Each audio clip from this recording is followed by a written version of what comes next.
to call the meeting to order at 6:01 p.m. Will you roll call, please? Director Burnworth, Here. Director Goodsell, Here. Director Medard, Is absent. Director Proctor, Here. Director Berker, Present. Director Valdez, Here. Director Garcia. Here. And with that, we're going to break into closed session at 6:02 p.m.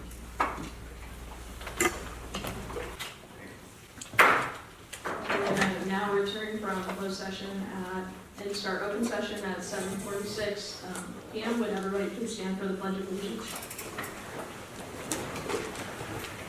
Ready? I pledge allegiance to the flag of the United States of America and to the republic for which it stands, one nation, under God, indivisible, with liberty and justice for all. Madam Chair, do you want me to give the report out of closed session? Yes, please. The board took the following actions in closed session. The board took action to create the following positions for public employees: a financial strategist, assistant board secretary, administrative coordinator, technology media coordinator, assistant treasurer, which we are converting the title to accounting clerk, and janitorial services. The board's action on the contracts for such consultants will be taken during item 11B on the open session calendar. Perfect.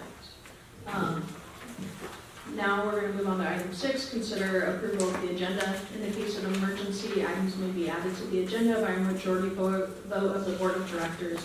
An emergency is defined as a work stoppage, a crippling disaster, or other activity that severely imperils public health, safety, or both. Items on the agenda may be taken out of sequential order as a priority is determined by the board of directors. The board may take action on any items appearing on the agenda. Do I have a motion to consider approval of the agenda? I so move. I second. I have a motion by Berger and a second by Proctor. All in favor say aye. Aye. Any opposed? Any abstention? Motion carries. Now we'll move on to public comments. At this time, the board will go comments on any agenda item. If any person wishes to be heard, please stand, address the president, identify yourself, and state the subject for the comment. Time limited for each speaker is 3 minutes total, not 3 minutes per item, but rather 3 minutes per speaker for all items on the agenda. A total of 15 minutes shall be allocated for each item for all members of the public. The board may find it necessary to limit the total time allowable for all public comments on items not appearing on the agenda at any one meeting to 1 hour. Do we have anybody here that would like to make a public comment?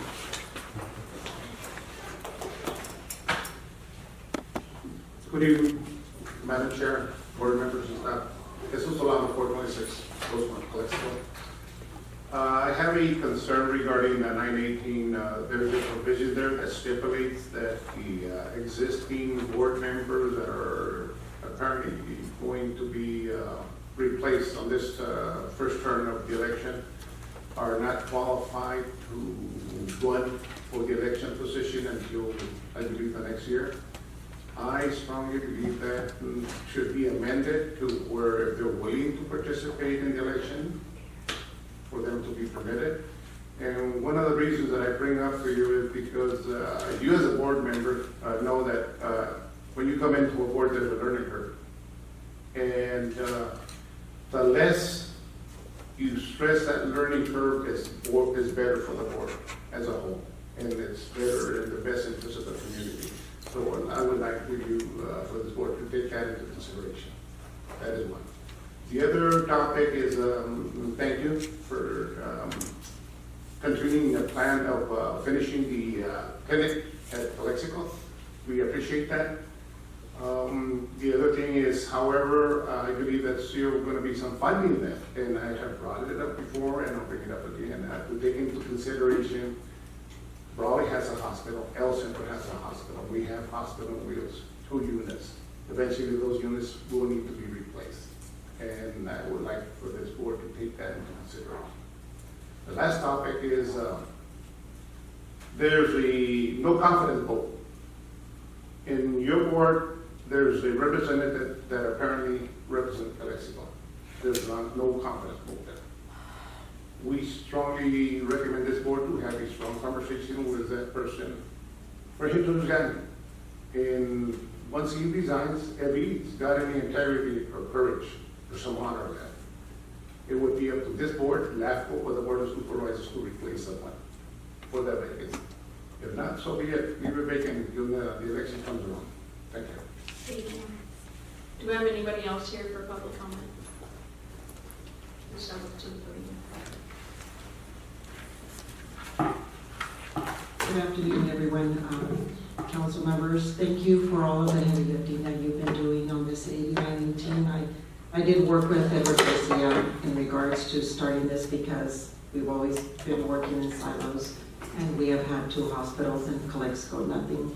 But I would like to also have you consider some of the proposals that Dr. Tyson has been doing with Heffernan Healthcare District. I don't know how we're going to be moving forward with that urgent care, but there's some equipment that he requested to purchase. But there has to be some sort of strategic plan on how we can move forward with those services. We do need them. But he had requested $400,000 for a CT scan. So I don't know what are the plans going forward. If you guys can kind of share that. I know you're just settling them in after Heffernan has been closed, but I don't know how we're going to move forward with his proposals. So that would be something if we can see that on the agenda for the next meeting. So it's actually the update of what's going on with Heffernan is actually on our agenda, and we're going to discuss that. Okay, perfect. Okay, thank you. You're welcome. Thank you. Yes.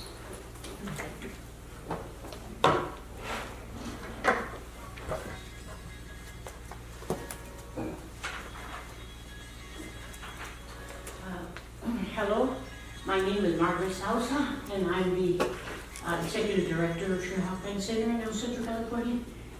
Actually, I had no intention of speaking tonight, but I wanted to commend you for the job that you're doing. I know it's very difficult. I don't know a lot of you personally, but I know of you. I don't think we would have picked a better board than we have today. Unfortunately, we're in a county where there's so much people that have nothing else to do but to run around to meetings and complain.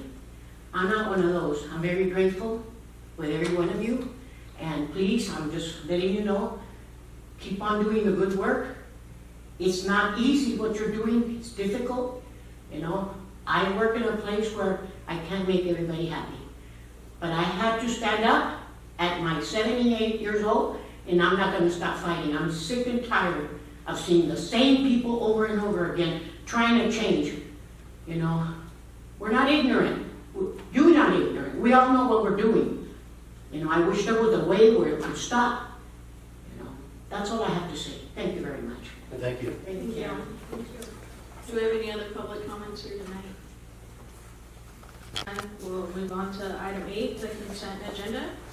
Any member of the board, staff, or public may request that items for the consent calendar be removed for discussion. Items so removed shall be acted upon separately immediately following approval of the items remaining on the consent calendar. Do we have a motion to approve the consent agenda?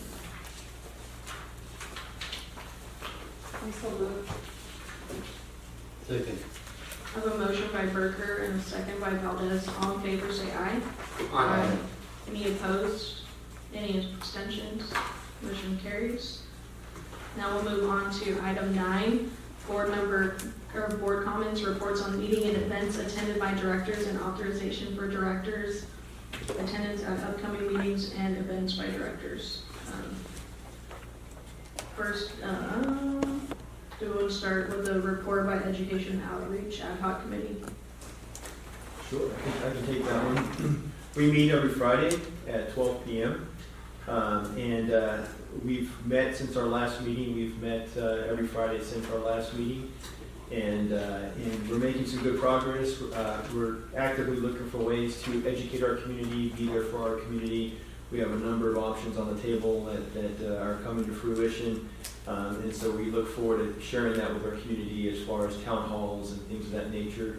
Also, we're looking at proposing to our board to create a position for a professional, public relations professional to get the message out to our community, to get the facts out as to what AB 918 is all about, what we've accomplished, what still lays ahead, and how, what good that's gonna do for our community. And so, that's where we're at so far. We have another meeting tomorrow at 12 o'clock.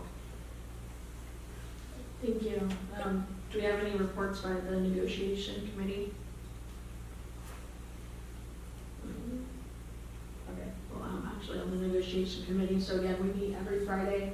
What we've been doing is, recently it's been going through all of, everything that's happened with the Yeah, I can taking give over of Heffernan. Yeah, and I can give a Our brief, attorney to do that. yeah, I can give a brief report to, the most recent ad hoc, 8918 negotiation committee meetings have been to discuss the Heffernan dissolution and make sure, so under the resolution that this board adopted amending and recommending a dissolution date for Heffernan, they authorized and directed me as legal counsel to do all the things necessary to affect the purposes of the resolution. So this has been a good opportunity for the ad hoc committee to connect with me and my staff to make sure, okay, we're sending out these letters, who's gonna sign this, who's gonna do this?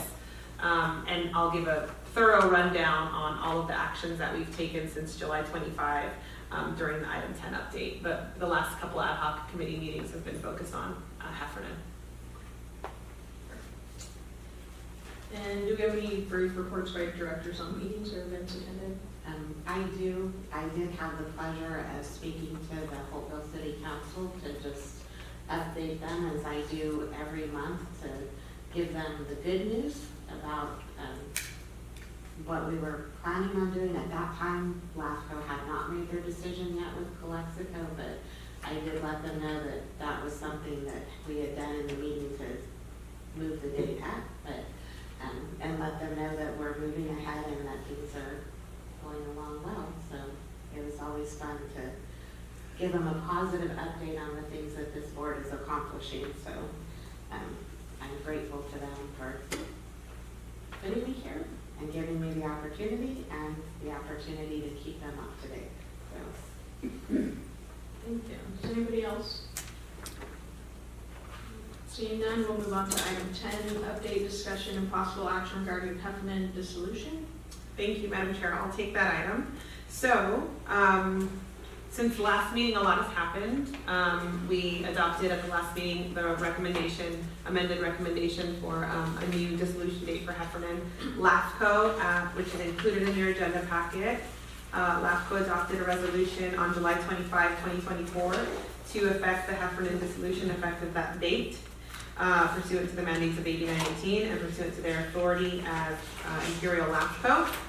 So we got that signed resolution on July 25, and starting on July 26, we have, thanks to the diligence that was conducted with Heffernan well ahead of time, we had ready letters, documentation prepared for the turnover. So I'm just going to go through a quick, for the board's benefit, for the public's benefit, list of the assets that were transferred to Ivhd as a successor agency upon dissolution of Heffernan. There's real property at 400 Mary Ave, which is built out to be an urgent care clinic. There are benefits and rights pursuant to the lease to Tyson Medical. There's a 5-year lease with Tyson Medical, and there is going to be some discussion had with respect to taking that over and what does and does not go along with it. We've been in communication with Dr. Tyson and some of his folks, and so those conversations are going to keep happening as we get a better understanding of the progress on the construction of the urgent care. There's real property at 601 Herbert Avenue. There's a promissory note for the Mega Park parcel, and there are insurance policies and bank accounts and office equipments reported on the balance sheets. We immediately sent out letters to all the outgoing directors of the Heffernan Memorial Healthcare District, informing the directors on behalf of this board and the board chair that Heffernan has been dissolved and that they shouldn't purport to represent the Heffernan district anymore because there's no longer a Heffernan district. asking them to submit for reimbursement any outstanding items that they may have incurred, if they have business expense reimbursements related to Heffernan, asking them to return any real property if they have any computers or anything that belongs to Heffernan. We directed them with the consent of Mr. Proctor to drop off equipment with Director Proctor. We sent letters to all of the independent contractors and folks that Heffernan has contracts with, informing them of the dissolution and Ivhd's succession. We terminated one independent contractor, which is the general counsel, and we have sent letters to Tyson Medical and Calexico Megapark, letters to the banks and insurance agencies letting them know about the succession. We have an outstanding list of things to do, which is on this list of items for 10, A, B, and C. So one of the necessary things we need to do, Heffernan banks with Chase, and since we're the successor agency, we need to take over that bank account. In order to do so, this board needs to authorize who are the authorized representatives who can access that account. We're going to need to fill out the profile for signer, authorized rep, or senior manager. So my recommendation is that this board designate who has signature authority for banking purposes through a motion and a vote, so that we can attach the minutes to the Chase documentation, and so we can authorize that person or persons to be authorized signers in order to access the bank accounts and pay out invoices. The recommendation is for the signature authority to be granted to the person who ends up having the administrative coordinator position, as well as the board chair, the board treasurer, and Mr. Valdez as the Heffernan liaison, because he is the person who had both access to the bank accounts when it was Heffernan's and access to the bank accounts, you know, as Ivhd, and so it kind of makes sense that he would have that institutional knowledge to recognize payors, you know, historically, and so we could have, it makes prudent sense to have a few authorized representatives. This doesn't mean those people can go access the bank account anytime. We're also adopting an invoice payment and purchasing policy in this board meeting, but we just need to know, especially if someone's unavailable, out of town, you know, who can sign checks and who's got the authority to just, you know, go to Chase Bank and talk on behalf of Ivhd. I'm sorry, the board chair also, because the board chair is someone that's indicated under the invoice purchasing and payment policy as a second signer. So maybe we should take these one at a time, but I think the board should take it one at a time with respect to the motions, but I'm going to keep going through B and C because they're all related. So B is execution of quitclaim deeds. They are attached to the agenda packet. And it's basically, this is cleanup. So it is a quitclaim deed to quitclaim Ivhd as successor agency to Heffernan, the two real property assets that were owned by Heffernan, quitclaim them to Ivhd so that they're in Ivhd's name. And so we would basically be executing the quitclaim deed to ourselves as successor agency, to ourselves as successor agency under the authorization granted to us by the Health and Safety Code 8918. And that's really just for, you know, so that if someone goes to the county and looks at property records, they can say, who owns this property? And then I can say, what's Heffernan? Oh, that was dissolved. What happened? Who owns it now? There's just clean record, clean title, so that they say, oh, it's Ivhd's now. So those are the two quitclaim deeds that we need a motion and a vote to move forward with. And then finally, there is discussion and approval of the board policy regarding invoice purchasing and payments. This is a very, very straightforward policy. I'm going to read through it because it's important for the board and the public to understand what it says. It's 2 pages, really straightforward, but basically when invoices are received, the invoices would be received by the person in the assistant treasurer. We're going to modify that to administrative accounting clerk position, who would receive the invoices, perform what's called a unique invoice review, which is just making sure it's not an invoice that you've already paid. And the current amount due, prepare the summary, attach the supporting documentation, and prepare a check summary, send to the administrative coordinator for review and approval. The administrative coordinator would then review the invoice compare it against the budget as applicable, verify that it's an entity we have a contract with, and approve the summary invoice and deliver approval via writing, via email with the backup to the board treasurer, or in his or her absence or unavailability, the board chair for approval. And then it would go to the board representatives' review and approval, so that we always have an elected official looking at the invoices, looking at the summaries, approving it.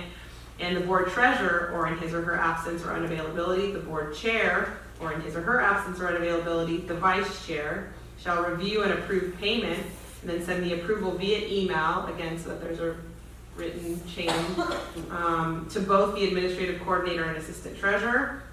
Assistant treasurer would then prepare the check, get the first wet signature from the administrative coordinator, second wet signature from the second signer, who is one of those 3 elected officials, based on availability. And then the administrative coordinator or the assistant treasurer by month's end sends out the checks to the vendors. So every check would have 3 sets of eyes on it, the accounting clerk, the administrative coordinator, and an elected official, and 2 wet signatures before being subject to approval. That is the proposed policy for now, given the current structure of this organization. So with that, I'm happy to answer any questions, and then my recommendation is to take the actions one at a time under item 10. Do you have any questions from the board? I have one question. I don't know if it applies or not, but on the quick claim deeds, the insurance policies will change into Ivhd's name as well. Yes, so we've sent over notice to the insurance companies about the dissolution and our position as successor agency. I think what's going to have to happen, and maybe they'll have to talk to the insurance companies, but they're going to have to put the policies in our name. Right. But yes, that's something, especially when it comes to property insurance, that we're going to want to make sure is in our name. If anything were to happen before the switchover happens, we still have authority, because we are the successor agency by law, to execute the contracts and to execute the sort of insurance provisions that we have. And we still have a liability as well. Yes, yes, yeah. So it's just really switching over the documentation to reflect our name. Okay. Everything else stays the same. So do I have a motion, or do I have any questions?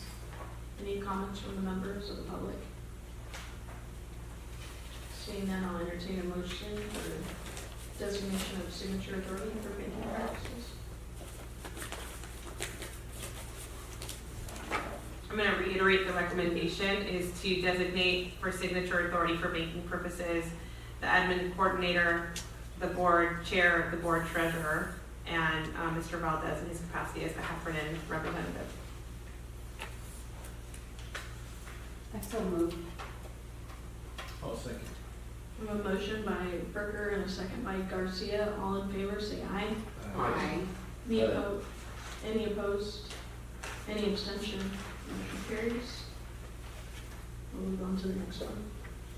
The recommendation is to approve the quitclaim deeds for the 2 real property transfers located at 400 Mary Ave and 601 Herbert Ave.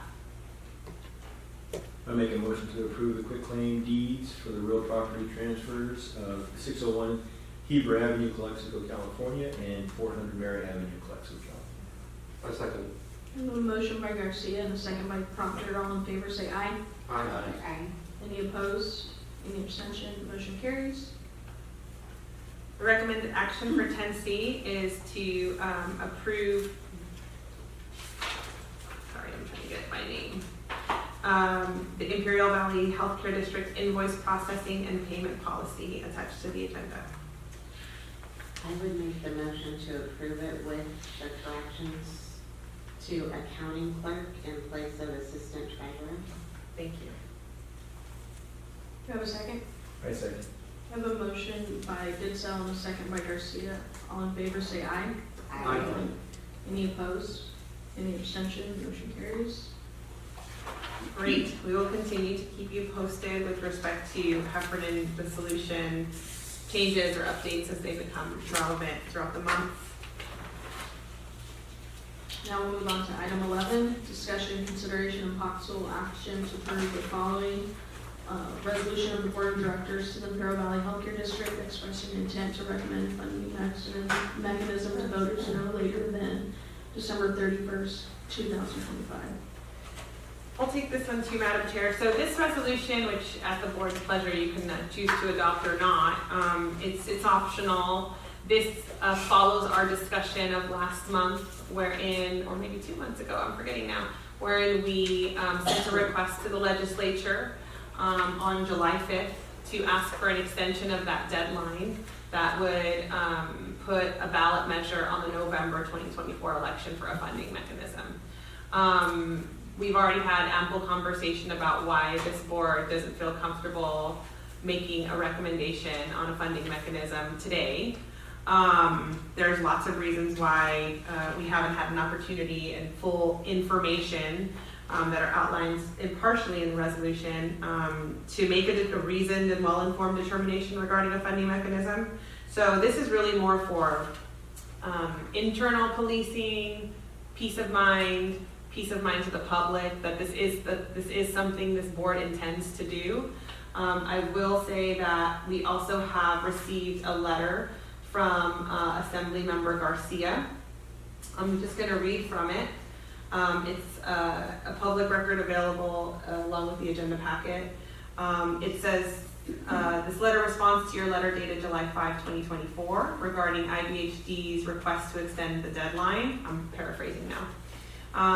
First, we congratulate you on all of the hard work you have done to date in implementing AB 918. We appreciate your efforts to secure improved access to healthcare for the Imperial Valley community. Pioneers Memorial Healthcare District's lawsuit and unwillingness to provide the necessary information to propose to the voters a countywide funding mechanism has only delayed and obstructed the stabilization of our local healthcare system and AB 918's objectivity. Please be assured that not meeting the funding mechanism provision in AB 918 does not constitute an impediment to Ivhd's progress. The intent behind the language of AB 918 was not to establish this provision as a mandatory requirement for advancing the Ivhd's objectives, the dissolution of Pioneers and Hefferman Memorial Healthcare Districts, nor the acquisition of ECRMC. The March or November 2024 election recommendation was included to provide a timeline based on local healthcare stakeholders' concerns on the urgency of the matter. Under the California Health and Safety Code, the Ivhd retains the authority to propose a funding mechanism for voter approval at a later date. Specifically, this code allows the district to levy special taxes, issue bonds, or create other financial mechanisms upon voter approval, providing you with the additional avenues to secure the necessary resources to fulfill your mission, even if the original timeline is not met. Thus, we feel confident that the Ivhd Board of Directors can best determine both the appropriate funding mechanism as well as the appropriate timing for calling for such a funding mechanism. Furthermore, please know that our office is committed to supporting Ivhd in every way possible, working with the Office of State Senator Padilla. We have been preparing legislative efforts to remove the language in Health and Safety Code Section 32499.6C3 that calls for Ivhd's Board of Directors to recommend a funding mechanism by the November 2024 election, should that be necessary, in clarifying Ivhd's legal obligations. So, summarized, our elected representatives are preparing a legislative effort to remove that deadline, and they're relying on the provisions of Health and Safety Code, which do exist under the that local healthcare district law, that allows you to propose a funding mechanism to voters anytime, which we will be in a better position to do once we have the necessary records and access to information that we need. So I think, this is a great peace of mind that Assemblymember Garcia has given us with respect to the goal of AB 918, the intention of the bill, and this board's obligation and ability to adopt a funding mechanism into the future. So with that, I think you can choose to adopt the resolution as drafted or not, however you feel best. Again, this is just kind of a peace of mind resolution expressing an intention to do this at some point in the next calendar year plus. But as stated in the letter, you really could do it anytime, and you have the authority to determine the timing appropriate timing for calling for such a funding mechanism.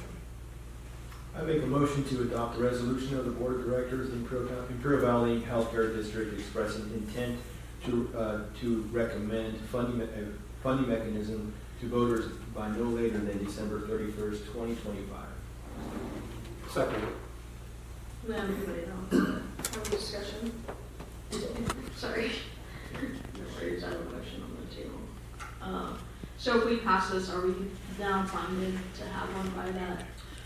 You're not bound, you're bound by yourself. So you can unbind yourself anytime because resolutions can be superseded or amended or replaced by another resolution. But this is a way of holding your feet to the fire. Maybe sooner than December. Sure. Yeah, it's by no later than December. It could be tomorrow. Well, any duly noticed board meeting, public meeting. So I have a motion and a second. Any other discussion? Do I have any public comments? Seeing none, I have a motion by Garcia and a second by Director Proctor. All in favor, or no, do we have to do a roll call vote for resolution? You only have to do a roll call actually for ordinances, but you can do a roll call vote if you'd like, yes. Well, that's fine. All in favor say aye. Aye. Any opposed? Any abstentions? Motion carries. Now we will move on to item B, independent contractor agreements for the following positions. Number one is the financial strategist, evaluation regarding the two competing proposals.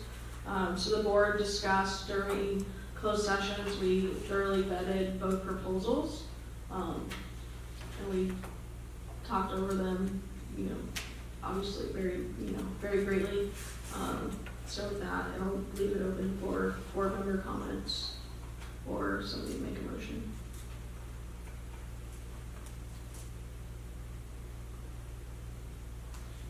To approve one of the two proposals. So I felt that the BRG proposal, they're both comparable, even in terms of pricing. However, in reading the details of the two proposals, I am more comfortable with going with the BRG proposal. Is that a motion? If somebody, Is that a motion? Yeah, I'm making a motion. Second. So the motion on the table is to, correct me if I'm wrong, approve a professional services agreement with BRG, Berkeley Research Group, for a position as a financial strategist. Yes. Do you have any other board member comments? Do you have any public comments? Seeing none, all in favor say aye. Aye. Any opposed? Any abstention? Motion carries. Now we'll go on to the second one, for the administrative coordinator. So the board had a discussion in closed session about the creation of these positions for independent contractors, specifically for the independent contractors that were employed by Heffernan, to make sure that those folks can come over and take the same care of the Heffernan resources that they did when they were with Heffernan, but now under the supervision and guidance of this board.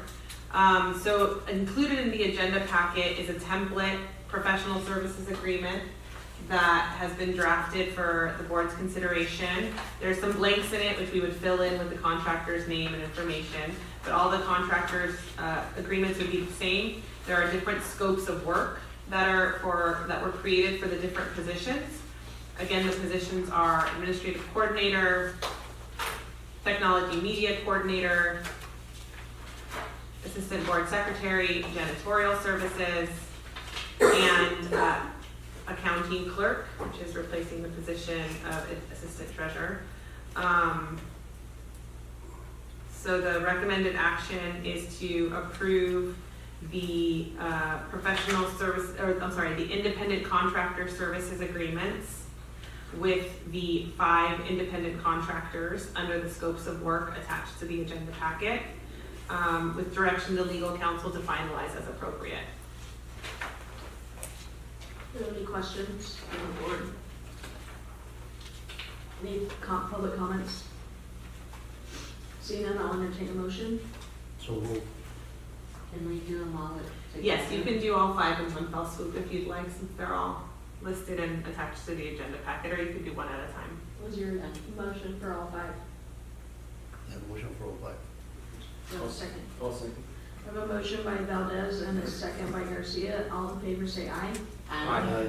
Any opposed? Any abstention? Motion carries. Now we go on to item C, board policy regarding press statements. Yes, thank you, Madam Chair. I'll take this one. This is a very straightforward policy, just so that the public and press understand, folks, this district's procedures for press releases, public statements, and statements to the press as we move forward with our acquisition or our hopeful acquisition of ECRMC and eventual acquisition of PMH. We thought it would be good just to have a very short policy on the folks that are authorized to provide statements on behalf of the Ivhd Board of Directors. The proposal is for the following folks to have authority to provide statements on behalf of the board. The district board chair, the AB 918 Community Outreach and Education Ad Hoc Committee until it's officially terminated. Any district committee that's created and authorized by this board expressly for this purpose at a duly noticed public meeting. So that's if you want to create a committee down the line that's going to have continuing jurisdiction over all PR stuff. Maybe you want to create that position or that committee, maybe you don't. It's in there just in case you do, so we don't have to come back and change this. And then we've got staff or contractors expressly authorized for this purpose by the board of directors at a duly noticed public meeting. And that is really in consideration of item 11D, because this board has considered creating a possible position for like a press person, which we're calling a public education and community outreach person. That'd be a staff person. So if you bring on a staff person who's authorized for that purpose to draft up statements and issue them on behalf of the board, that person would be an authorized representative to give statements. That's it. That's all the policy says. Any discussion? Any public comments? If not, I'll entertain a motion.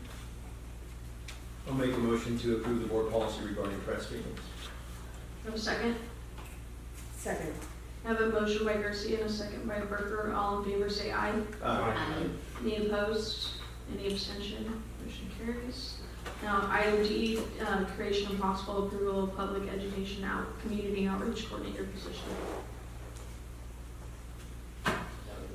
Yes, and that is, I believe, probably going to be led by the folks on the AB 918 Public Education and Community Outreach Ad Hoc. Okay. Is this something that ad hoc can we give them authority to do a? No, you can't give an ad hoc committee decision-making authority. You can make a decision and then designate someone on the ad hoc to do it, or sign it, or whatever the decision you make is. It's my understanding that, the work that the ad hoc committee has been doing to discuss what kind of public education and community outreach they want to do in order to inform the public about AB 918 and the progress that we're making, would probably be best served by having someone serve in a paid position, like having staff come on and draft the press statements, communicate with the press. I know this board has been doing a lot of that behind the scenes itself, but typically you have a staff person helping you do that and being the point person on that. So if the ad hoc committee wants to come back to the September board meeting with a recommendation on a proposed consultant to do that work, then the thing to do at this meeting would be to direct the ad hoc committee to bring back a solicitation or a proposal. Okay. If that's what you want. So do I have a motion to have the ad hoc committee bring back a proposal? I make a motion to have. I say, if we need to make a motion, I so move that they bring us back a proposal. I'll second that. Perfect. I have a motion by Goodell and a second by Garcia. All in favor say aye. Aye. Any opposed? Any abstentions? Motion carries. Now we'll go to item 12, update regarding AB 918 progress. Yes, so the folks at VMG have communicated to us that they have all of the documentation necessary. In other words, the diligence process in terms of documentation is complete. So now next steps, they're in the process of building out their financial model for the hospital. They're going to schedule a diligence meeting with ECRMC management to discuss recent history, market dynamics, historical, financial, and operational trends, prospective opportunities. They're going to get some more information from ECRMC and then do a site visit of the property so that they're walking the capital assets that are owned by City of El Centro and ECRMC. So VMG is making progress, which is great, but this takes a long time. Sometimes it takes a month or 2 or 3 to complete a really thorough asset valuation like this. And at the end of the day, as a reminder, what we're gonna have is an appraisal of the hospital, its assets, its liabilities, everything it owns, so that we understand what we would be acquiring if we move forward with that acquisition. So that's good progress being made by VMG. And then of course, huge progress in the way of the Heffernan dissolution and acquisition of those assets and liabilities. So that's kind of step 1 in a potential 3-step process here with respect to Heffernan, Pioneers, and ECRMC. So I really commend the board on its good work and in getting stuff done. That's my update on AB 918 progress. The next one's with you too, general counsel update and future policies. Yeah, so, we've talked about this before. I think that especially now that we have a bank account and we're gonna have some independent contractors, it's in this board's interest to start considering some more policies.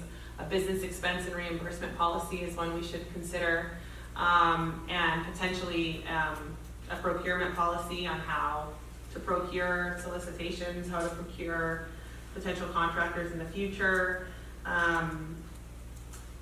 And then we're gonna have to adopt, and I'll bring back, a conflict of interest code, because as I've told you at your very first meeting, you are already Form 700 filers by statute.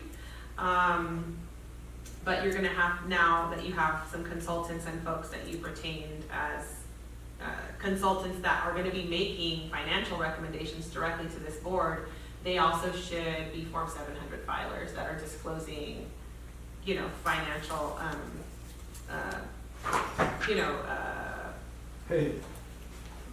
potential conflicts of interest and information to the public through the Form 700 process.